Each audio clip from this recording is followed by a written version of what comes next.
হয়, নিশ্চিতভাৱে 2024 লোকসভা নিৰ্বাচন সমাগত আৰু লোকসভা নিৰ্বাচনৰ প্ৰাকক্ষণত প্ৰতিটো ৰাজনৈতিক দলে ইতিমধ্যে ৰণকৌশল প্ৰস্তুত কৰা দেখিবলৈ পোৱা গৈছে। কি সাহস, কি বিৰোধী প্ৰতিটো ৰাজনৈতিক দলে ইতিমধ্যে ৰণকৌশল প্ৰস্তুত কৰিছে। এই মুহূৰ্তত এটা কথা উল্লেখ কৰিব লাগিব, নামনি অসমৰ ক্ষেত্ৰত বিশেষকৈ দেখিবলৈ পোৱা গৈছে যে সদ্য যি ৰণকৌশল প্ৰস্তুতকৰণ কৰিল, বিশেষকৈ সমষ্টি যি পুনৰ নিৰ্ধাৰণ কৰিল, তাত কিন্তু বিৰোধী দলবোৰক এক সংকটময় পৰিৱেশলৈ ঠেলি দিয়া দেখিবলৈ পোৱা গৈছে। আৰু তাৰ প্ৰাকক্ষণত মই এই মুহূৰ্তত উপস্থিত আছো বৰপেটা লোকসভা সমষ্টিৰ অন্তৰ্গত এটি পথত।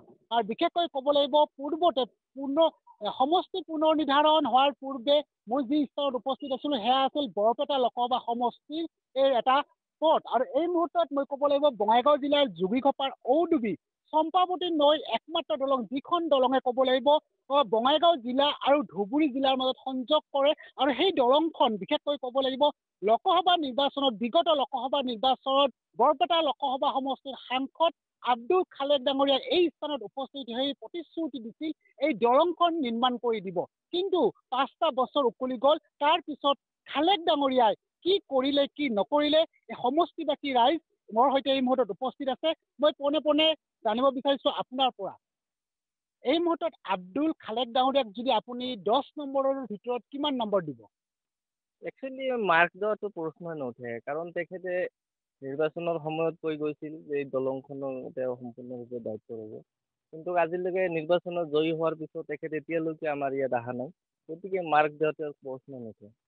এক কথাতে আপুনি সৈন্য দিবৰ কাৰণে সাজু? য়েছ, শূন্য।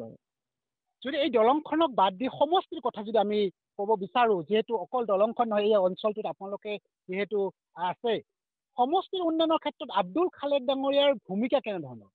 এতিয়া সমষ্টি উন্নয়ন ক্ষেত্ৰতো তেখেত একেই ক'বলগীয়া, মানে তেখেতৰ সমষ্টি উন্নয়নতো আমি তেনেকুৱা দেখা নাই, তেখেতৰ প্ৰভাৱ দেখা নাই।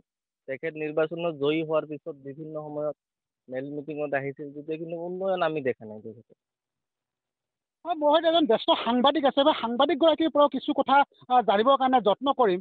মই আপোনাৰ পৰা কিছু কথা জানিব বিচাৰিছো, সংবাদ মাধ্যমত শিৰোনামা দখল কৰি থকা আব্দুল খালেক ডাঙৰীয়াৰ বিগত কাৰ্যকালত তেওঁৰ ভূমিকা কেনেধৰণে আপুনি চাব বিচাৰিছে, বা মূল্যাংকন যদি আজি তাৰিখত কৰে কেনেধৰণে কৰিব?